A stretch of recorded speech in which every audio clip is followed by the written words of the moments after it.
Bamako ana lamini na bolomadadugu Mali kɔnɔ Mali kɔ kan Amadou Konare an bɛ bɛɛ lajɛlen fo ni waliɲuman dɔn ni nin dana in gosira a bɛ jamana kunnafoni de maana Amadou Konare kunnafoni di a tɛ taa galabu kɔ a tɛ taa wuli ka jɔ kɔ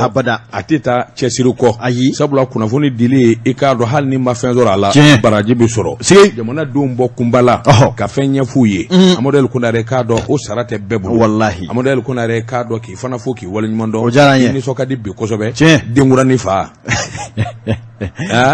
o yɔrɔ bɛ aro ngo o yɔrɔ bɛ aro Denkurani fa kɔɲɔmuso y'a yɛrɛ sɔrɔ den ye cɛ wa muso don i y'a woni an k'a buga dɔgɔnin k'a nɔn'a kɛ cɛ ye Amadou Konare nin y'an dɔn k'a ye nɛgɛw kɛrɛfɛ Jimson Control n'a ye wuli ka jɔ kɛ kunnafoni an b'an jɔ a la sisan karamɔgɔ de b'a tun wara dunan jatigi muso lajɛlaba e ti jako fila ko du kɔnɔ e kana siga bala cogo bɛ di bi Amadou Konare maa min bɛ misirima ka dɔnkili laminɛ a b'i tori ka gɛrɛ o tigi de la Amadou Konare n bɛ bɔ ni sɛbɛn ye sɛbɛn min n'u ka l'indépendant o don sɛbɛnnikɛba a tɔgɔ de ko Ablaye Jarakɛ ko n'a jara a na se fila Mali tɛ filankafo jamana ye Mali tɛ tulonkɛ jamana ye Mali tɛ ɲɛdonna jamana ye cɛ wo cɛ muso wo muso jamana wo jamana walima i jɔ kundama mana janya ni k'i bɛ kota ka Mali sɛgɛrɛ i ni min manga tiɲɛjala bɛ da i tɛgɛ tali Amadou Konare min ye Faransikaw ka lasigiden a gɛnna Faransi ka ayiwa sɔrɔlasiw olu gɛnna yɔrɔ min kuma bɛɛ awa minisuma ka ayiwa kuma laselikɛla ma wa Olivier Salgado o de y'a to a ye o don sɛbɛnnikɛla ko i k'a dɔn nin kamalen ye maa faratilenba ye a da de ka di i ko sirife sɛbɛnnikɛla ko ayiwa min ye sɔrɔsikɛ cɛ 49 min n'u nana Mali kɔnɔ nin kamalen ye haraba i ko ayiwa naji bonnen bɛ jakuma tɔnna i k'a dɔn a sina ka wuli ka jɔ kɛ ka kunnafonijugu dɔ sarada kunnafoni sira min bɛ yen n'u k'a ma ko Twitter sɛbɛnnikɛla ko a tɛ se fila o sabula min ye ayiwa ONU a ka secrétaire a ka lasigiden min bɛ yen i k'a dɔn n'o ye danga secrétaire général danga min ayiwa n'o ye lasigiden min bɛ Mali kɔnɔ n'a tɔ ye ko Daniela Korzali i k'a dɔn o yɔrɔ bɛɛ an ka jamana minisiri ye min ye Job sina ka lettre kɛ ni ka kunnafoni di kɛ secrétaire général ma i k'a dɔn minisuma ba aw de ka danganiya kɔnɔ a ka lasigiden minnu bɛ yan jango kamalen barika bannen fasanen min bɛ yan i k'a dɔn ayiwa n'o de ye minisuma ka porte-parole Olivier Salgado o kuma tile 3 dilen don a ma tile 3 a k'i kɔ don Mali la ni tile 3 in dafara a bɛ Mali kɔnɔ ko n'a sɔrɔ ayiwa min kɔni da anw nɔ ye nin kuma in kɔni fɔ i k'a dɔn o ni ka secrétaire général ka ciden min bɛ Mali kɔnɔ o y'o minɛ sɛbɛko ye dɛrɛ sabula a y'a dɔn Mali faamaw mana min tigɛ u da la i k'a dɔn awa wulibali de don o yɔrɔnin bɛɛ i k'a dɔn sɛgɛsɛgɛliw ni jateminɛw olu y'a jira k'a fɔ kamalen min don a bɛ fɔ Olivier Salgado i k'a dɔn da de ka di a da ka di wa nkalon ni namara de b'a fa fɛ sabula ale ye kunnafoni min sen t'a la bolo t'a la a ko de ko ayiwa sɔrɔsi cɛ 49 min bɔra Kolokari ka to an ka jamana kɔnɔ n'u minɛna u minɛkun dun tɛ dɔwɛrɛ ye nacogo ani sɛbɛn daɲa ani kunnafoni lasebaliya i k'a dɔn o jɛbaliya dɛ o de kɛra sababu ye i k'a dɔn cɛ 49 in ka minɛ ni maa min bɛ Kolokari jamana dɔn jango masaka min bɛ yen a bango tɛ yen a bɛ sɔn diɲɛ fɛn bɛɛ ma i k'a dɔn sɔrɔsi cɛ 49 a fɔra ko minnu ka ŋana minisuma ka ayiwa ca kɔnɔ inu olu taara sɔrɔ ni marifaw ye i k'a dɔn mugu jugu wɛrɛ b'u bolo avion fila k'o fa tew k'o tugu ɲɔgɔn na ka na o ye sigana ko ye sɛbɛnnikɛla ko kamalen ma da o ma koyi a sina ka lettre de kɛ ka sin ka sɛbɛnni kɛ a ka Twitter kan ni k'a jira k'a fɔ ninnu nani Mali b'a kalama min ye ONU b'a kalama MINUSMA b'a kalama sabula kabini san 1919 ninnu bɛ taa ka segin la u bɛ to ka fɔfɔ ɲɔgɔn kɔ fɔfɔ ɲɔgɔn kɔ in ye tiɲɛ ye Kolokariikaw ka sɔrɔsiw u bɛ yan o tɛ nkalon ye nka ninnu de nacogo ɲɛ de ma fɔ i k'a dɔn a wa lettre ma kɛ faama ma kuma fɔ maa ye wa fɔ ɲɔgɔn min yɛrɛ bɛ kɛ ka bi 2019 fɔ bi Kolokari ka contingent kelen ma na o fɔ ɲɔgɔn kɔnɔ o tuma ni minnu nana olu bɛna jɔn nɔnɔbila o kuma n'a ma ɲ'o kɔ a ye kuma o kuma fɔ k'o tugu o la nin bɛɛ lajɛlen ye yɛrɛsago kuma de ye n'a bɛ nkalon ni namara min kan k'o tugu ɲɔgɔn na a kungo b'a bolo sɛbɛnnikɛla ko a bɛrɛ ta minisuma mɔgɔw yɛrɛ kun sɔn min na a mɛnna kabini a ye nin kuma in fɔ olu kun y'a ɲini a fɛ i ka minɛnw jɛ i ka taa congé la k'i lafiya bɔ sabula MINUSMA ɲɛmaaw kun sɔn minɛnw olu y'a dɔn k'a fɔ a ye jalakiba kɛ sɛbɛnnikɛla ko Mali yɛrɛ bɛ sɛbɛnfura dilan don min k'a fɔ tile 3 a ka Mali to yen o y'a sɔrɔ ɲɛmaaw yɛrɛ kun y'a labila k'a ka taa repos kɛ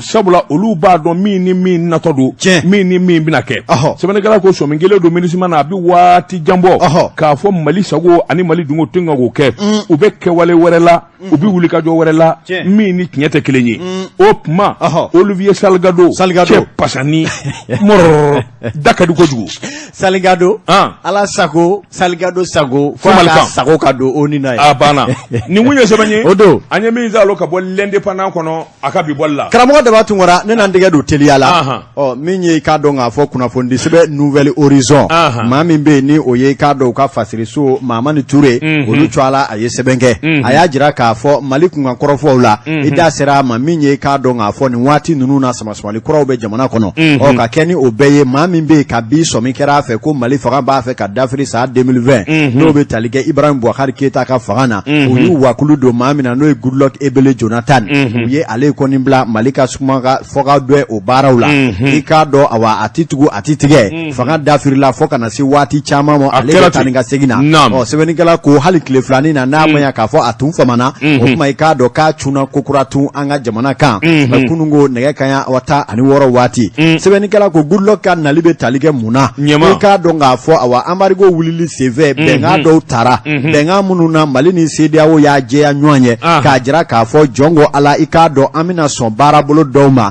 wa min ye an bɛna jɛkulu dɔw sigi kalataw bɛ se ka kɛ bili haki ye walasa an ka bɔ i k'a dɔn dunnatɛmɛ fanga kɔnɔ i k'a dɔn bolokɔrɔta fanga yamaruyalen dɔ ka sigi o ka jamana mara o min ye laada ye sɛbɛnnikɛla ko o de kama i k'a dɔn boloda minnu kɛra Goodluck Ebele Jonathan ni jɛkulu nana kokura i k'a dɔn o bɛna sen don o baara dɔw la sɛbɛnnikɛla ko i k'a dɔn kab'a cunna an ka jamana kan kabi aéroport la a ko maaw tɛ min galama Nigeria kɔfɛ ale ka jamana filanan ye Mali ye o tuma Mali ma basigi i k'a dɔn ale yɛrɛ fɛ jigisigi tɛ ale fɛ aéroport la a ye baaraw kɛ cogo ye cogo min na a y'a ɲi bɔ fiɲɛ na k'a fɔ jɔngo ala i k'a dɔn ko baaraw daminɛna wa Mali b'a la ka taa ɲɛ a ko ale nana fɛn min kama o tɛ dɔwɛrɛ ye koyi Mali ale ni k'a dɔn k'a fɔ CEDEAO ye bɛnkan minnu ta ka na hali bi n'a ka bi Mali dɛdɛ u ka jɛ ka sigi ka fɔ kɛ walasa hakilinaw ka kɛ kelen ye baarabolow ka dago jango kalataw bɛ se ka kɛ lahika ye cogo min na o nasaratigɛ la min ye k'a dɔn Mali ale ye hakilina dɔ ta n'o ye kalata ka kɛ jɛkuluba kelen ye o bɛna sigi bakɔrɔni kalifaba mana ciya a bɛ si kɛnɛ ma o kuma o ɛji min bɛna sigi parti politique minnu sen kan ka don o la ani politique matarafaba wɛrɛ minnu bɛ yen karamɔgɔ de b'a tunkara o baara dɔ de bɛna sigi i k'a dɔn an ka jamana faamaw ni politikimaw ni ɲɔgɔn cɛ i k'a dɔn hakili falen Goodluck yɛrɛ sen bɛna don o la k'a yira u la k'a fɔ ko anw ye fɛn o fɛn fɔ CEDEAO ni diɲɛma ɲɛna k'a kɛ jɛlen ɲɛna maa si kana den kɛrɛfɛ o baaraw de kɛcogo filɛ nin ye o kuma n'a sen donna o la kaba bɛnkan mun bɛ bɔ o la o na taa bila CEDEAO ɲɛkɔrɔ tali a bɛ n'a fɔ CEDEAO yɛrɛ sen donna baara la o kuma o tɛna se ka cu ni ca foyi fɔ o ko la bilen kabi Goodluck cunna maa minnu bɛ yen n'olu ye lasigiden minnu bɛ an ka jamana kɔnɔ ani nansara tulo bulon ka jɛkulu ani ninnu bɛɛ lajɛlen ye ɲɔgɔn ye olu bɛɛ y'a seereya ye k'a fɔ jɔnko ala Mali faamaw i k'a dɔn o kɛlen don ka kɛtɛbilenni yɛrɛ de wuli baara yɛrɛ finman de bɛ sen na walasa i k'a dɔn nin baara dakun minnu fɔra olu bɛ se ka ta cogo min na k'u bila cogo ɲuman na ɛlɛ ni laɲini olu ka maafa kunnafoni filɛ min ye k'a dɔn an ye min bɔ Nouvelle Horizon kɔnɔ a ka bidon bɔli la Amadou Konare tasuma bilen mana maa min fafa n'i ye fili bilemantigi ye i ja bɛ siran o bɛ kɛ Amadou Konare n bɛ bɔ ni sɛbɛn ye sɛbɛn min n'u k'a ma le soir de Bamako wula o don maa min ye sɛbɛnni in kɛ a tɔgɔ de ko Umar Angoiba Baru kolondigi ko a k'i k'a dɔn ayiwa min ye lakana ye min ye wulikajɔ ni cɛsiri ye Amadou Konare k'a dɔn sɔrɔsikulu u ni de bɛ sanfɛ ŋana jango min ye koro a n'a lamini kɛwale minnu kɛra dandɛmɛwale minnu kɛra ani bamanjuw ye ayiwa janfa minnu kɛ kabini o kɔni kɛra sa sɔrɔsikulu minnu bɛ koro n'a lamini o tɛ sɔnna a kɛra ala faranga ye a kɛra kunnaja ye nin mobili min ni maa saba kun b'a kɔnɔ i k'a dɔn u ka fini doncogo n'u ka kow kɛcogo a bɛ n'a fɔ kamikazew b'a kɛcogo min na sɛbɛnnikɛla ko i k'a dɔn ayiwa ni hakili b'a la bamanjuw ye kamikaze wale min kɛ Seware ɲɔnɔ ani bafo a do a y'u hakili jigin o de la ni mobili i k'a dɔn ayiwa min ye Peugeot 406 i k'a dɔn Bulamado i k'a dɔn ayiwa mètre 150 a nana gɛrɛ fo sɔrɔdasi ka de la k'a min n'u k'a ma ko 52e sire i k'a dɔn min n'a bɛ kiiri i k'a dɔn siraba kelen da la kunnafoniw kɔni y'a jira sɔrɔdasi minnu jɔlen don da la kɔlɔsili la u kɔni ka mobili natɔ ye vaga mètre 150 u ye marifakisɛ yari sanfɛ tɛ pararara o kɔrɔ de ye k'a fɔ n'i ma jɔ ye o kuma min n'i bɔ sommation o sommation kelen i k'a dɔn ninnu ma faamuyali sɔrɔ u ja de wulila wa yalima i k'a dɔn mun de kɛra i k'a dɔn sɔrɔdasiw ko k'a dabɔtɔ don sabula o waati jan tɛmɛnen na u y'u kari mobili kɔnɔ kamikaziw u ye min kɛ o ɲɔgɔnna de ko b'u kɔnɔ n'a ma ɲɛ kɔni a b'o kɛ a ta fila ni tila Amadou Konare sɔrɔdasiw ye mugu da n'u y'a pɛrɛtɛtɛ mobili la ka mobili fa bɛɛ kɛ wo ye i k'a dɔn kulekan bɔra kulekan bɔlen min kɛ i k'a dɔn ayiwa minnu bɛ mobili kɔnɔ u bɛɛ lajɛlen bɔra sa k'u da u disi kan sɔrɔdasiw y'a faamuya k'a fɔ hakaja hali n'a sɔrɔla ninnu ye kamikazi ye i k'a dɔn a na k'u siranna o yɔrɔ bɛɛ u nana ayiwa maa saba sɔrɔ mobili kɔnɔ maliden kelen b'a la min dɔ a ye ko Bashir ayiwa Oli den ye ani Michel Traoré i k'a dɔn ka taa se Nigeria maa kelen wɛrɛ min dɔ a ye ko Riwan Abdul Wani Kini i k'a dɔn nin maa saba u y'u ɲininka aw dun bɛ nin mobili in kɔnɔ ni dalu jumɛn ye dɛngɛnna jumɛn b'a la u ko ayi anw ye ba ɲumankɛw ye u ko minnu ma humanitaire anw ka yaala ani dɛmɛ k'a ta ka mɔɔw sɛgɛrɛ o de y'an ka hakilina nin yɔrɔ in degunna kosɛbɛ u ko ala farala kan aw tun kɛra su ye o yɔrɔ bɛɛ min ye sɛgɛsɛgɛli ye k'u minɛ ka t'u di gendarmew ma gendarmew k'u sɛbɛn kɔrɔ sɛgɛsɛgɛ ka lawuli kɛ min ni min bi fɔ n'a sɔrɔla bila haki don Amadou Konare Mali sɔrɔdasiw a ko an bɛ donni min na ko bi janfanba tigɛr'u kama ɲɔnɔ ani bafo i k'a dɔn a kɛra makariko da ye kabini o ko nin kɛra sa i k'a dɔn u ti jɛn n'a ye bilen maa suure foyi tɛ gɛrɛ kan na tuguni i k'a dɔn mètre 150 n'i m'i jɔ ka ɲɛfɔli kɛ n'i bugunatigɛ ma dɔn i k'a dɔn su m'i kɔ lahara sɛbɛnnikɛla ko a ko o ko yɛrɛ kɛra sababu ye dugu caman bɛ yen min ye kiiri ye kiiri min n'ale filɛ nin ye Koro mara la i k'a dɔn duguma caman siranna sabula waati kun kɛra olu ni bamanjuw bɛnnen kun do ko la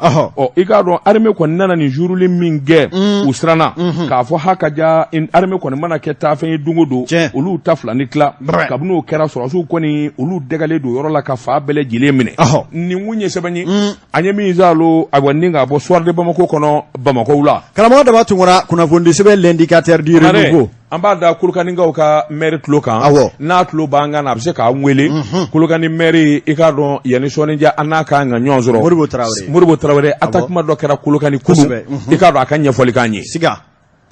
Konare nam l'indicateur du renouveau i k'a dɔn k'a fɔ olu fana ye sɛbɛn kɛ u y'a jira k'a fɔ jɔnko ala gabakuruba ma da maa kun min n'i ti s'a kɔrɔ a laban i na yɔlɔ duguma a ko min ye OMH l'office malien de l'habitat i k'a dɔn nin yɔrɔ in ma ka ko bi nin yɔrɔ cogoya caman bi k'a sababu kɛ i k'a dɔn kadiri langolo dɔw maa minnu bɛ yen n'u taara u ye kalikasiyɛn kɛ u na baara kɛ danbe ni hɔrɔnya kɔnɔ nka u ɲɛnɛna danbe kɔ ka na haraba nafolo i k'a dɔn taɲini ma kule u y'o de kɛ u sinsinbere ye sɛbɛnnikɛla ko min ye i k'a dɔn n'i hakili b'a la Amadu Tumani Ture ale ko nin ye hakilinaba dɔ ta maa o maa bɛ yen n'u bɛ ka baara kɛ faso kɔnɔ u bɛ cɛsiri la nka n'i k'a dɔn gɛlɛya de b'u kan u ka sara tɛ se k'a to u ka miliyari fara ɲɔgɔn kan ka lahaw ta sow jɔ nka ni jamana ye fɛɛrɛ kɛ jamana bɛ se k'u dɛmɛ u ka siso sɔrɔ walasa u ka danbe n'u ka hɔrɔnya u ka to u nɔ la i k'a dɔn hakilinaw de nana ni dɛmɛ so ye an ko min ma logement social sɛbɛnnikɛla ko i k'a dɔn logements sociaux ko kabi Amadu yɛrɛ ka kunfɔlɔw bɔra la a tɔ kɛra Bafa ani Kilicɛ ne ka maa ye karisa ye o bɛ se k'a sa so k'a di i ma i k'a dɔn dɛmɛ so jɔnni m'a fɔ ko minisiri tɛ se ka so jɔ ka d'a den ma jɔnni m'a fɔ i k'a dɔn ko jamanakuntigi i k'a dɔn o ka nimana tɛ se ka so jɔ sɛbɛnnikɛla ko a bɔra sa i k'a dɔn a kadiri yɛrɛ de kɔnɔ k'a kɛ sa i k'a dɔn politigi u yɛrɛ dama ni ɲɔgɔn cɛ u b'a tila k'a ba ta ye hali minnu bɛ tɛgɛrɛ ni dɔnkili ni so wele u la Facebook sanfɛ u b'a di olu ma Konare ka so wele ne ma wa ayi ko e m'a faamu ne tɛ so wele de minnu bɛ so wele jeliya ɲamakalaya kadiri kɔnɔ o bɛ yen Amadou Konare k'a dɔn an bɛ wala jɛngɛ ni k'an kun da Kolokani kan i k'a dɔn Kolokani maire adjoint Modibo Traoré an n'ale bɛ nɛgɛjuru la Modibo allo Oui, allô. Moro Traoré ani sogoma.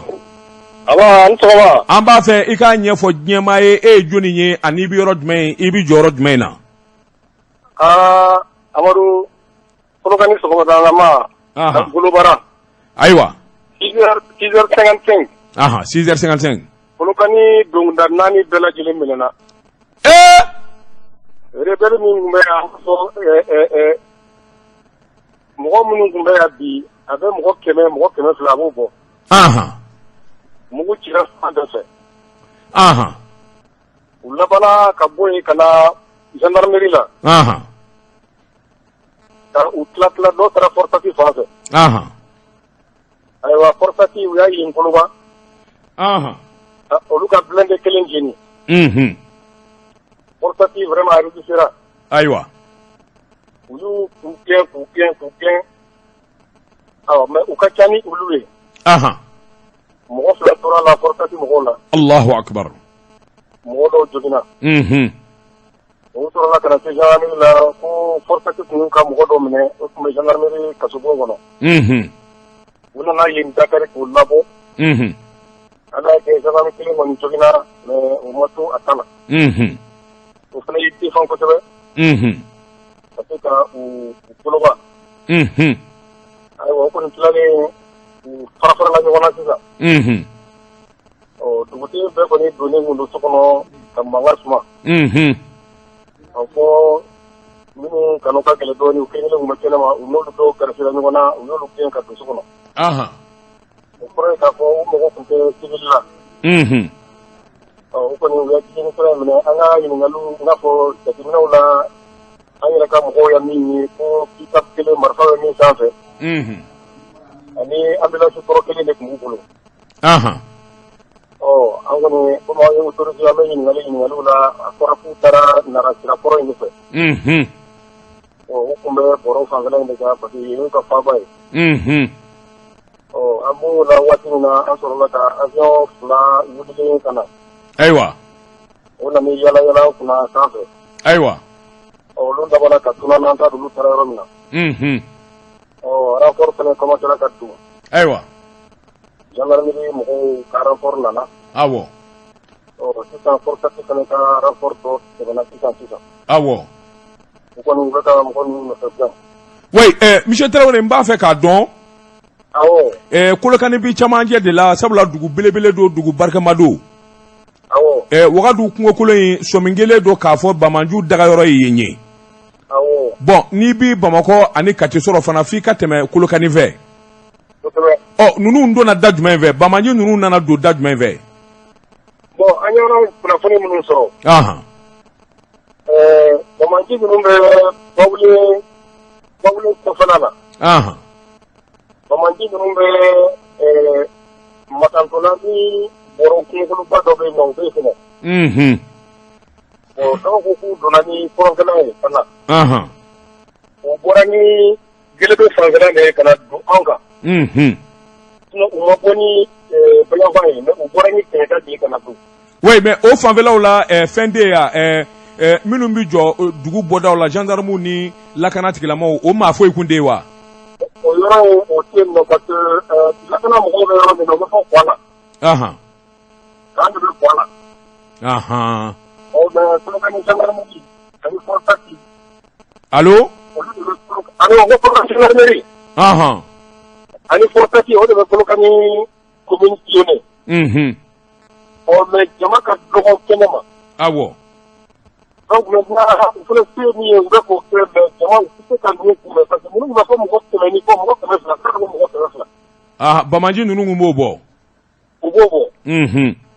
Ni dun y'a élément fara ɲɔgɔn kan an b'a sigi a man ca. Sisan an b'a dɔn kɔni compagnie nana. Mugu cira yɔrɔ min u ye compagnie wele o kɔni u nana don. An y'o ɲininka o ko kunun bɛɛ u ye disposition ta force dɔ tun bɛ Kangaba ko ka rentrer ka na Kolokani. Olu yɛrɛ tun bɛ parti fɔlɔ bɛ labɛn na u bɛ na mais olu tila ka wuli k'olu bila u ɲɛ dɔrɔn ka tugu olu kɔ. Oui, mais monsieur le maire, est-ce que maa si ma sɔmi dugu yɛrɛ mun bɛ bɛn parce que ninnu ti bali ka sin ka na tile kelen dɔrɔn ka baara kɛ i b'a sɔrɔ labɛn kɛra donda ni a bɛ waati ɲɛnabɔ maa si ma sɔmi ka se ka alerte di. Bon sɔmini e b'a dɔn kunun gari an ya jateminɛ dɔ kɛ kunun fɔsati mobili ka mouvement kɛra donc an kɔni bɛ se ka dɔn ka fɔ ko dɔ lakoni tun bɛ yen i da gɛrɛ téléphone na dɔɔni a bɛ tigɛ awɔ n bɛ téléphone na n bɛ téléphone kɛrɛfɛ awɔ n ko n kɔni b'a dɔn kunun taa ka segin cɛyara fɔsati mobiliw bɛ ka taa ka segin u bɛ ka taa ka segin aw yɛrɛ sigilen an ya jateminɛ kɛ an ko i b'a sɔrɔ ko dɔ bɛ sen na bon maintenant kunnafoni n bɛ se ka min fɔ o la o ye an ka service de renseignement o kɔrɔ ye k'a fɔ a ka ɲi mais mɔgɔ fanga tɛ se ka mɔgɔ min kunbɛn tɛ se k'o kunbɛn dɛ o ye tiɲɛ ye yan nɔ élément minnu bɛ yan ka se ka kunbɛnli kɛ o de ka dɔgɔ mɔgɔ ninnu na lamɛn min an y'a min minɛ k'a fɔ fɔsati mɔgɔw u résistera yɛrɛ de u résistera mais an bɛ ka kɛlɛba bɛ kɛ ni marifa min ye ni k'u taara bi o kan ka se k'o jeni yanni ka kɛlɛ daminɛ yɔrɔ kɛlɛ bɛ kɛ dɛ fo k'a dɔn to kolonɛ marifaniw ye u y'u défendre o de ye ka se ka mɔgɔ ninnu repousser n'o de y'a to kasara in dama ni ma. Très bien monsieur le maire i ko a ko kɛ ani dɛmɛ ka u sɔrɔ o kɛra o teliyara yɔrɔ bɛɛ avion nana renfort fana nana ayiwa avion nana awɔ o kɛra mais an bɛ yɔrɔ min bi est ce que u yera an bɛ yɔrɔ min ko sisan u yera wa u minɛna wa u fara wa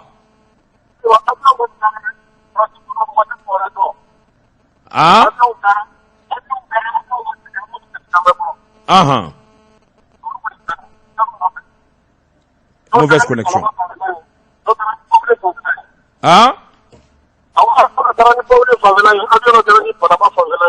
ayiwa o kɔni an tɛ kunnafoni tɔw la fɔlɔ a kɛra cogo min na ayiwa mais an kɔni ka ɲininkaliw la u bɛ ka taa dugu minnu na u bɛ ka tɛmɛ jamana bɛ ka taa ma an fana bɛ k'o di ayiwa baasi awɔ an bɛ ala ka deli ala ka se ka fɔ ayiwa a ɲa monsieur le maire ɲininkali laban kɔri duguden ma jogi kɔri duguden ma jogi walima ka to a la civil quoi ayi civil ma to a la ayiwa i ko bilan laban ye joli ye maa joli de tora la maa joli banana forsati mɔgɔ fila de tora la min fɔra an ye forsati mɔgɔ fila de tora la awɔ ayiwa baasi ala k'an n'a kana amina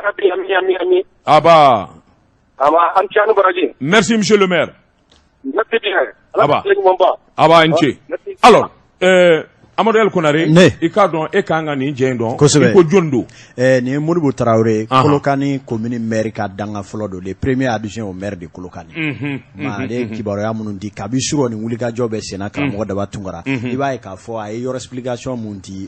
jatew anw yɛrɛ ka ɲinini kɔnɔ min ye tile fila in na dugu dɔ bɛ yen ko Cafina waritigiba dɔ de bɛ yen Bamanciw taara bin a kan k'a faga o de senfɛ an ka finitigilakaw ye wulikajɔba kɛ ka tɛgɛ da o Bamanciw kan o minnu minɛna donc u bɛ enquête kunfɔlɔ minnu kɛ olu dɔw minɛlen don gendarmerie la Kolokani kɔnɔna la donc ni Bamanci ninnu nana Kolokani fa bɛɛ de lamunu ta walasa ka n'u ka jadi Bamanci minnu minɛlen don ka se ka na gendarmerie Dakarili ɲɛɲini walasa u bɛ se k'u ka mɔgɔw labɔ ka taa nka o senfɛ kamalenni minnu bɛ yen lakanabaa minnu bɛ jɔ gendarmerie da la n'olu ye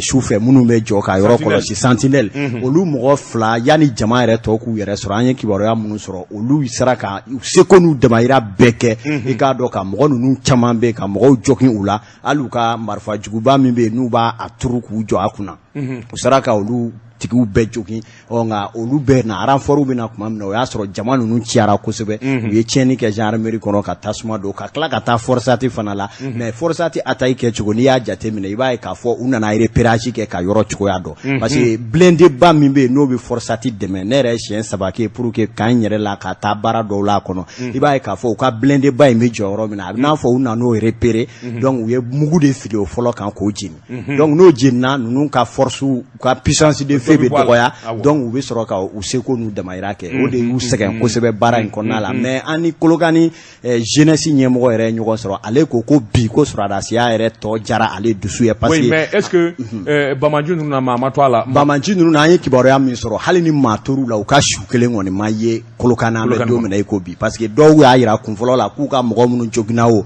minnu bɛ yen n'olu sara k'u y'a bɛɛ cɛ ka taga mais ce qui est sûr o ye kɔni ye k'a fɔ su kɔni tɛ Kolokani dugu kɔnɔ anw ka ɲinini na min y'a yira k'a fɔ nin ye Bamaciw ka su ye mais u kɛlen ka tiɲɛni kɛ u bɛ tila tilali mun kɛ araforu takatola ye mosigana mogo do mine ko fosonga bla ku kata ni olu ye donc olu ka segesegelu baraw de bina laje mais che ko ku dona korofero mi fe o ba ira ka fo parce que ni bi do kolokani donda la poste be ni temena poste la gendarmerie be donc forçati be kolokani dugu ere chamanchela maintenant ni ba la ka bo jijeni nyanvan fe kala narasira ni o gudron ro la kwala iba e jarmu fana nga yoro do be chinois ka machine na yoro mi la mais che mairie explication min di 600 donc mana gudron fe aka explication ma ira ka fo bora banama tukono sira de fe kana do kolokani koroyan fan fe. Très bien. Donc, on va là, il possibilité du goût d'onda fouille, ou de kabla foro là. Oui, Amadou Konare, il n'a pas dit que forcément, Bamandjo nous bina ou bina, goudron fait forcément. Ou c'est qu'on a sera beffé. Sera beffé. Ou la objectif qu'a atteint. Voilà, vigilance qu'a nga bounya. À côté bella. Gelea ni ala so mina o ka laje kolokani be chugo mina be zone rouge fe tigi ka se ka tia wala sa obse ka munumunu mere da serama voilà kungo da nunu munu be boe nu be bla kolokani na nu sara ka kwala dévier donc obse ka do kungo da nu be fe kana kolokani donc ka gelen ko sebe Amadou Konare e ka do amita do afela ka sai kana ni ala nkra so na e ka do minye ni ngo toye yani sini ngena che ni ala so na nyeto na do ne ka okrafi Amadou El Konare Amadou El Konare ikado amborasian kulokani ko ni ko mi ngera ye anyedona Amadou El Konare halibi andi nyina wele dala ikado Bamandjo nana sira mi ve anyedona ikado tufidu ga tufi ni nyanje Amadou El Konare ikado ite kilometri duru wal matange abada ni mateme dugu dola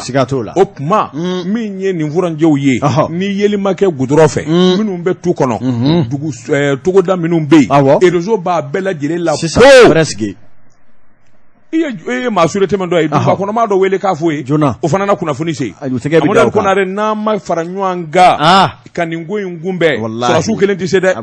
olu dai mugutie nga fo u ka don ninde mina ken wati la ni wuli nyishine u ka ma temendo sigana ma u jafena note iba soro u temendo ko ni doko ni wiye Amadou Konare bolodo Jona kuna fondi sebe la lettre du peuple minye kado Musa Jara apmana Musa Jara ko ma me chugo ni tura sharia ko ni somina fe do fe akakanza ina bo makun kono eko make kado Mali joli de kunga korofo mamunu minale do kasola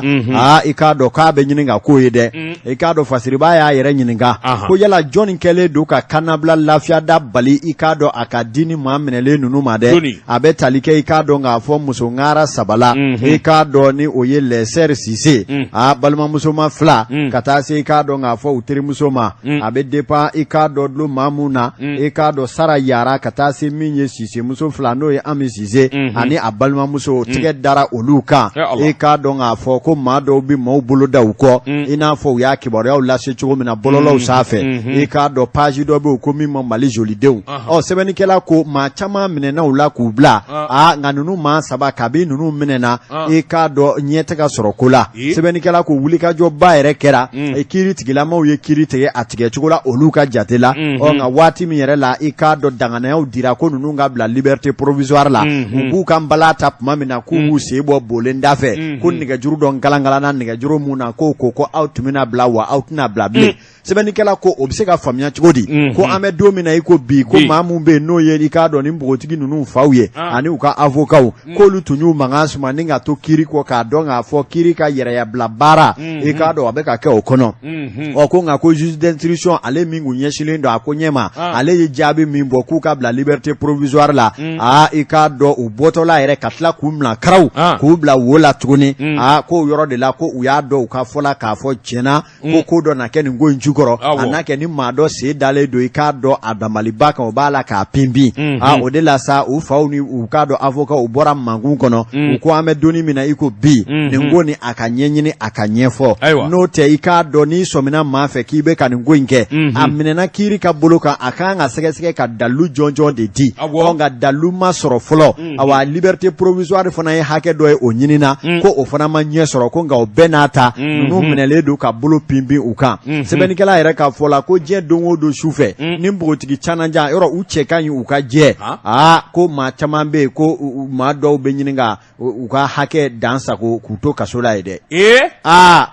sebeni kala kuti harcèlement nocturne okora muye kungo wɛrɛ b'u la min t'o ye sa u ka sira t'o foyi la o tɛna kɛ ka na don kan ka u ka hali minɛnw woloma k'a dɔn dalu bɛ sɔrɔ cogo min na ninnu mago t'o la bi koyi ninnu bɛ min ɲini ninnu ka liberté u mago foyi tɛ cɛko la bi min ye maaw kamana gan mun yɛrɛ fa fana ye maa ye mun yɛrɛ ye baaraba kɛ service de renseignement na nka ko in kɔni a ko ka dun ayiwa faramafɛnw bɛ ɲɔgɔn ci yɔrɔ dɔn u k'a ɲɛɲini kosɛbɛ anw ta ye kalan ni gansan ye awɔ i bolo don Amadou Konare ne fali bugɔli ye tiɲɛ ye nka k'i dabiri fali la k'a k'i i n'a sɔrɔ a y'a damata ko kɛ siga t'o la Amadou Konare n bɛ bɔ ni sɛbɛn ye sɛbɛn min n'u k'a ma ko Nouvelle Horizon ɲɛdankura min ye kuma tiɲɛ ye sɛbɛnnikɛla a ko ale wuli ka jɔ kɛ ni ka taa fo dossier in jour kɔrɔ Amadou Konare k'a dɔn kuma caman bara ka fɔ Ala ma hinɛna nin jugara mɛ muso in na u taara bɔnɛ a nin na a siso kɔnɔ Aminata Yatasa ye Madame Bacil ko in kɛra sira kɔrɔ megeta Amadou Konare a ko kuma caman bara ka fɔ réseaux sociaux kan kuma caman bara ka lakali mɔgɔw ni ɲɔgɔn cɛ ngalon don a ma kɛ o kɛcogo la ale kɔni ye kunnafoni min sɔrɔ o jɛlen don sabula ale taara fo sɛgɛsɛgɛli kɛ ko in kɛra maa minnu ɲɛna minnu b'a kalama ani kana tigilamaw a ko ni muso in muso misɛn don a furulen don i k'a dɔn jugaramɛden don a tɔgɔ de ko Aminata Yatasa ye a bɔnɛna nin na Amadou Konare bɔnɛ nin na dama tɛ dɛ kɛwale minnu kɛra ka tugu ɲɔgɔn na n'i y'olu lajɛ maanifin kamana bi guwan fo k'a fɔ k'a to ten sabula min ye sira kɔnɔ mɛgɛtan furukɛ a kelen bɛ kasangazo belebeleba jɔ ye ani muso in i ka don u bɛ ɲɔgɔn kan o so kɔnɔ ni min ye gardien kuwalen ye o jɔlen don da la o de bɛ so in kɔlɔsi ni cɛ bɔra walima cɛ bɛ o de bɛ yɔrɔ in kɔlɔsi o ka négligence walima ayiwa a ka kodɔnbaliya i k'a dɔn o nin bɛ muso in fa'ale la ka sababu kɛ mun ye i k'a dɔn awa kuma min furukɛ nana bɔ u ye lakale minnu kɛ k'u y'a fa 1h du matin 2h du matin o si tɛ tiɲɛ ko in kɛra su daminɛ 20h a ko furukɛ de nana ka bɔ n'o ye Monsieur Bacili Monsieur Bacili kɔni bɔ ka taa ka furumuso to Aminata Yatasa ye sɛbɛnnikɛla ko i b'a ye k'a fɔ min ye moto taxitigi dɔ ye o desina ka na moto jɔ da la i k'a dɔn ka gardien ɲininka madame bɛ wa a ko k'a bɛ yen ne maa mago b'a la gardien sina ka dayɛlɛ ten a m'a ɲininka e bɛ taa mun na yalima a y'i wele de wa walima ka ayiwa madame yɛrɛ wele ka patron wele k'a ɲininka kari maa masina ba da la k'a mago b'i la Amadou Konare a ko tiɲɛ ka tiɲɛ na gardien in ani cɛ in di ɲɔgɔn don u ma deli ka ɲɔgɔn ye kuma fɔcogo la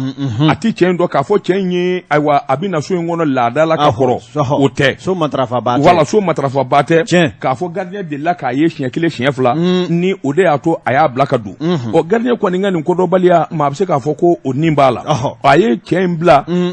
ka don so kɔnɔ cɛ taara so kɔnɔ ka yɛlɛ fo sangaso sanfɛ Aminata Yatasa bɛ yen i k'a dɔn min ni min daminɛ 20h a ko furukɛ de nana ka bɔ n'o ye Monsieur Bacili Monsieur Bacili kɔni bɔ ka taa ka furumuso to Aminata Yatasa ye sɛbɛnnikɛla ko i b'a ye k'a fɔ min ye moto taxitigi dɔ ye o desina ka na moto jɔ da la i k'a dɔn ka gardien ɲininka madame bɛ wa a ko k'a bɛ yen ne maa mago b'a la gardien sina ka dayɛlɛ ten a m'a ɲininka e bɛ taa mun na yalima a y'i wele de wa walima ka ayiwa madame yɛrɛ wele ka patron wele k'a ɲininka kari maa masina ba da la k'a mago b'i la Amadou Konare a ko tiɲɛ ka tiɲɛ na gardien in ani cɛ in di ɲɔgɔn don u ma deli ka ɲɔgɔn ye kuma fɔcogo la a ti cɛ in dɔn k'a fɔ cɛ in ye ayiwa a bɛ na so in kɔnɔ laada la ka kɔrɔ o tɛ so matarafaba tɛ k'a fɔ gardien delila k'a ye siɲɛ kelen siɲɛ fila ni o de y'a to a y'a bila ka don gardien kɔni ka nin kodɔnbaliya maa bɛ se k'a fɔ ko o nin b'a la a ye cɛ in bila ka don so kɔnɔ cɛ taara so kɔnɔ ka yɛlɛ fo sangaso sanfɛ Aminata Yatasa bɛ yen i k'a dɔn min ni min ko kɛra kɛcogo min na sɛbɛnnikɛla ka fɔlɔ k'a kɛra tan de u nana muso de fa dɔrɔn ka taa n'u yɛrɛ wala a fa kun ye mun ye ma dɔn fɔlɔ jɔnni nana a fa jɔnni de cira ka taa fa ani maa jɛ don wa i k'a dɔn a bɛ dɔ ka baara la wa ɲininkali tun bɛɛ sɛbɛnnikɛla ka ko in kɔni gɛlɛyara fo k'a fɔ k'a to ten cɛ welelen min kɛ u nana muso ta gara la sa min ye hôpital du Mali ka yen sɛgɛrɛ dɔgɔtɔrɔw y'a jira k'a fɔ i k'a dɔn muso in ye diɲɛ to Aminata Yatasa ye diɲɛ to sabula a bɛ komi a ngɔnɔ de bɛ sera ka joli ja i k'a dɔn a sara a ngɔnɔ de bɛ sera fali ŋɔni sababu ye ngɔnɔ de sabula muru dama ye marifa dama ye min ŋɔni jɛlen don ngɔnɔ de minɛ na k'a bisi fo ka taa nin kɛnɛ karaba sɛbɛnnikɛla ko nin ko ninnu donnen min ŋɔni ye kana tigilamɔɔw ye o yɔrɔnin bɛɛ lajɛlen na i k'a dɔn ayiwa jango polisiso min b'u kɛrɛfɛ sɛbɛnnikɛla ko o sina ka wuli ka jɔ bolo da polisiso in yɛrɛ i k'a dɔn commissaire de police min bɛ Sirakɔrɔ Megatana i k'a dɔn awɔ commissaire divisionnaire min ye ayiwa Ancini Kulubali o yɔrɔnin bɛɛ o sina ka ayiwa dossier in da bala ten sabula min ye mɔgɔ yɛrɛ kamana gan hali bi n'a ka bi k'a fɔ de ko dɔ de taara plainte déposer o ma kɛ hali a furukɛ plainte ma déposer plainte ma déposer polisiw ko hali ni plainte ma déposer nin kɛra olu ka territoire kan kuma dossier olu ye dossier ta bolo la sɛbɛnnikɛla ko olu kɔni bɛ sɛgɛsɛgɛli la sɛgɛsɛgɛli kun fɔlɔ yɛrɛ dɔ jaabi bɔra nka hali bi n'a ka bi sɛbɛnnikɛla ko o kɔni o jaabiw maa t'o dɔn o bɛ polisiw yɛrɛ bolo olu kɔni bara ka sɛgɛsɛgɛli kɛ hali bi n'a ka bi waasa k'o ɲɛ ka se ka dɔn a ko n'i kɔta k'u lajɛ min kɔni jɛlen don réseaux sociaux u girinna ka kunnafoni jɛnsɛn i k'a dɔn u ye kunnafoni caman de di min ni min di tiɲɛ ye u taara ka sanu bɔ u taara a fa sanu de kama sabula muso in ye o ye a ja ni sanu caman de bɛ bɔ a ko nin si tiɲɛ misikara jarati ma suya so kɔnɔ wa maa kelen de taara so in kɔnɔ n'o ye motobolila kelen ye o de jiginnen wala motobolila jiginnen de a dɔnna k'a fɔ ko ayiwa dɔ y'a ngɔnɔ bisi k'a fa motobolila in don wa yalima motobolila taara sɔrɔ a salen don wa nin bɛɛ ye ɲininkali ye polisiw bara ka sɛgɛsɛgɛli min kɛ nka min kɔni jɛlen don sɛbɛnnikɛla y'a jira k'a fɔ diɲɛ laban dɔnniyaw i k'a dɔn ayiwa olu kɔni bɛ sen na maa min bolo magar'i la min dɛmɛna ka don so kɔnɔ a bolo magara yɔrɔ min i k'a dɔn polisiw bɛ se ka sɛgɛsɛgɛli kɛ hali k'a tigi dɔn n'o ye a ko an bɛ don min na ko bi nin ko in kɔni a dulonnen don an bɛ dugawu don kɛ sa Aminata Yatasa in n'a furukɛ an bɛ dugawu don kɛ furukɛ ye Ala ka hinɛ na ni ka yafa k'a ma Ala k'a jigin yɔrɔ ɲɛ nin kun ye sɛbɛn ye an ye min bɔ Nouvelle Horizon kɔnɔ ɲɛdankura teliyala l'indicateur du renouveau an ka taa sɔgɔnafin karamɔgɔ Daba Tunkara ni maaw ma fara sɔgɔnafinkaw kan e k'o laban u fana tɛ ɲini ka kɛ déplacés ye wa sɛbɛnnikɛla ko Mali dugukolo ko ni a ma dala bɛɛ i k'a dɔn k'a fɔ gɔlɛyakisɛ bilen bɛ a kɔnɔ a ko min ye a bɛ waati jan bɔ sɔgɔnafinkaw k'a daminɛ dugutigi dugudenw ani conseillers u bɛɛ lajɛlen bɛ da nka suna t'u ye a sababu ye mun ye n'i ye sɔgɔnafin sigida lajɛ i k'a dɔn awa jamana yɛrɛ ka administration fɛ a bɛ Bamako commune 3 de fɛ nin dugu in sigira a bɛ san 100 yiri ka bɔ ka bi bɛjɛ fanga yɛrɛ mana i k'a dɔn nin dugu in sigilen don nka min ye nin waati laban ninnu na dugukolo ko harabamaw i ka maa minnu bɛ yen ni i b'a fɔ olu ma ko a tɔgɔ bɔra n kɔnɔ agence immobilière agence immobilière nalen u disi da sɔgɔnafin disi la hali dugutigi yɛrɛ sigilen bɛ golo min kan i k'a dɔn ko o bɛ u ka kɛnɛ dɔn hali dugutigi yɛrɛ bɛ golo min kan la hawla wala quwwata kɛnɛ na sɛbɛnnikɛla ko nin ko in gɛlɛyara fo k'a fɔ k'a to ten sabula gɛlɛyaba yɛrɛ fɔlɔ ye mun ye n'i y'a mɛn nansarakan na problème de délimitation i k'a dɔn sɔgɔnafin ale ni kati de doroko mɛn ɲɔgɔn na i k'a dɔn kɛnɛ dɔ de bɛ yen mankan b'o nɔfɛ kosɛbɛ n'i ye kuluba yɛlɛ i k'a dɔn i ye mois siège min b'a la ka jɔ yanni i ka se centre émetteur ma i numanyanfan fɛ ka jigin dɛ sɛbɛnnikɛla ko nin ko in bɛɛ lajɛlen de bɛ o yɔrɔ ninnu nɔfɛ o tuma min ye i k'a dɔn awa kati awa cercle kati mara maaw olu y'a feere dɔw ma kabi lawale k'a yira k'a fɔ k'a bɛ kati fɛ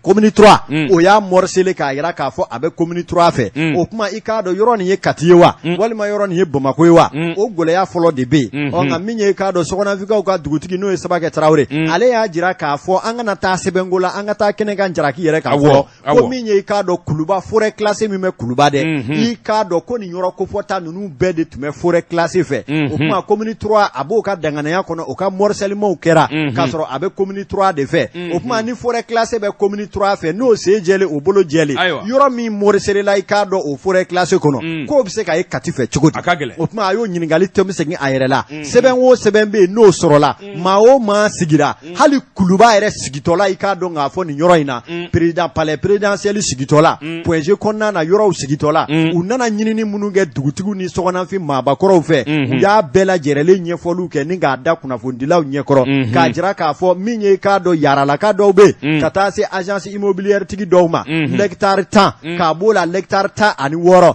k'a b'o la yɛrɛ sɔgɔnafin yɛrɛ kɛrɛfɛ dugu fɛn o fɛn be n'olu ma jɔ fo ka n'a kɛ sɔgɔnafin hali dugutigi yɛrɛ bɛ yɔrɔnin min na ko nin bɛɛ lajɛlenlen ye olu ta ye ko gɛlɛyara fo k'a fɔ k'a to ten u ye mankan wuli fɔ maa sara ko rɔ fanga sɔrɔla ka wuli k'i jɔ i k'a dɔn ni k'a ko jɔ o kɛra sababu ye commissaire dɔ tun bɛ 8e kunna u y'o gwalon ka bɔ a nɔ la min ye sɔgɔnafinkaw ko k'u tilara ka jɔyɔrɔba di o ma ko min ye u gwan u kamana waati min na i k'a dɔn haraba bɛ sen na ko kura wɛrɛ nana bila rɔ tuguni ko SA maaw ta don n'o ye service de renseignement ye dugutigi y'a jira k'a fɔ i k'a dɔn jamana ka foroba cakɛyɔrɔ fɛn o fɛn mana bɛn hali ale si dilan ma a b'o ta ni k'o di faso kama nka min ye ni yɔrɔ don hectare 1 hectare 2 k'o ye SA ka baarakɛyɔrɔ ye olu na o faamu nka hectare 16 k'o tɛ baarakɛyɔrɔ ye o kuma ko min ye dugukolo haraba maa dɔw de bɛ yen olu b'a la k'aw dogo ka SA gulokiba da k'o biri u yɛrɛ la o minnu lasɔrɔ man ka taa fɔ ko i k'a dɔn SA ka yɔrɔ don k'a sɔrɔ i k'a dɔn agence immobilière ni habamaw dugukolo yɛrɛ dugew a n'a harabakɛlaw olu de b'a a ko kɔkɔrɔ dugudenw kɔni farala ɲɔgɔn kan sa ko fɔ olu su n'o tɛ k'a fɔ olu bangena u mɔkɛw bangena ka yɔrɔ min to sɔgɔnafin ka bolo kan k'o bɛna ntaraki k'o di kati ma walima k'o ntaraki k'o di agence immobilière dɔ ma o ka n'o morcele ko u ti sɔn a ma bi u ti sɔn a ma sini u taara k'u ni Asimi ka ɲɔgɔn ye Asimi y'a ka conseiller spécial dɔ bila u n'o ye ɲɔgɔn ye u y'a bɛɛ lajɛlen basakili ci o ye nka o kɔfɛ tuguni mankan tun dara nka min y'a harabamaw wuli mɛ tuguni o kuma sɔgɔnafin ka denw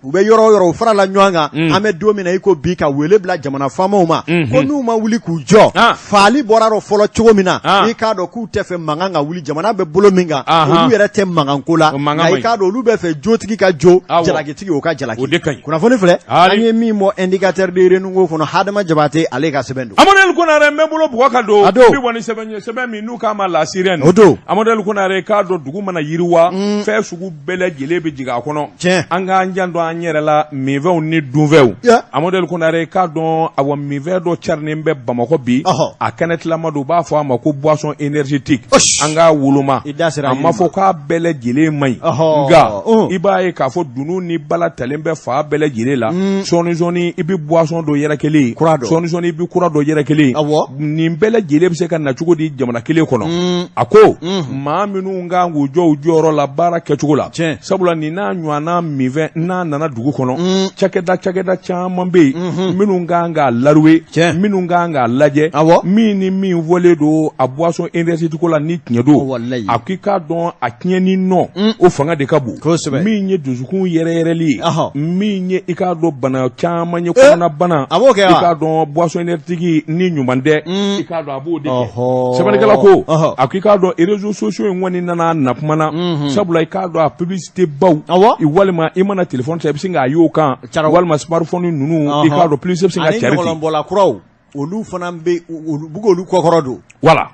a ko o de la hali u ka fɛn dɔ bɛ Snap TikTok a ko publicité in bɛ cari o la kosɛbɛ nka maa minnu kɔni n'a y'olu kunkolo minɛ caman kɔni ye k'a mini kan f'a kɛra a dɔw bolo laadajugu ye a ko nin jɛn a tɔgɔ de ko MT ko ale kɔni ka boisson énergétique min o kɔni kɛra laada ye ale la ale tɛ se ka foyi den kelen k'a yɛrɛ ye bilen n'a ma kelen min a la a k'o kɛra sababu ye min ye dusukolo ye ani ninku yɛrɛ bɛ to ka yɛrɛ ale kamana ganna a taara dɔgɔtɔrɔ fɛ yen a ye kuma in ɲɛfɔ min kɛ o k'a ma ko i bɛ mun min i bɛ mun kɛ ale ko n bɛ nin boisson énergétique in de min a ko a ma a bila bi a bila sini n'i m'a bila laban o laban dusukundimi bana a b'o si ma sɛbɛnnikɛla ko boisson énergétique a bɛ dilan jamana minnu na il faut k'a ɲɛ de ka dɔn fo k'a ɲɛ ka fɔ o ye kelen ye boisson énergétique n'a nana jamana o jamana na min n'a mini ka kan o ka fɔ min ni min sɛbɛnnen don a la o ɲɛ ka fɔ fɛn min ni fɛn min kelen don a dilanfɛnw na o ɲɛ ka fɔ n'o ɲɛma dɔn n'i k'a mini ka a bɛ kɛ sababu ye min kɔni ye kojugu caman ye k'o lase adamaden ma nin ye tiɲɛ ye dɛ ne yɛrɛ kɔni bɛ kelen min o ye 77 ne kɔni b'o dɛmɛ o ɲɔgɔn t'a la o sɛgɛsɛgɛra wa o sɛgɛsɛgɛlen don double 7 o sɛgɛsɛgɛra o ɲɛgɛn ko o composition fɛn bɛɛ sɛbɛnnen don a la i b'a fɔ a tigiw ye k'u kana ne ko ne je vais passer à l'expertise de quoi de cette et depuis quand tu es un médecin N'u mana ne k'a filɛ ni ne k'a filɛ ne ma sɔn dɛ ni ne y'a f'i ye n ko min ka ɲi min bɛ sɛbɛn a kan a bi jate minɛ ka don labo la ni o de b'a kɔnɔ maintenant n'o certifiera ka to kuma ni kuma k'a rɔjɛ n'o tɛ u b'u t'o la dɔrɔn u b'a kow yɛlɛma donc i b'a fɔ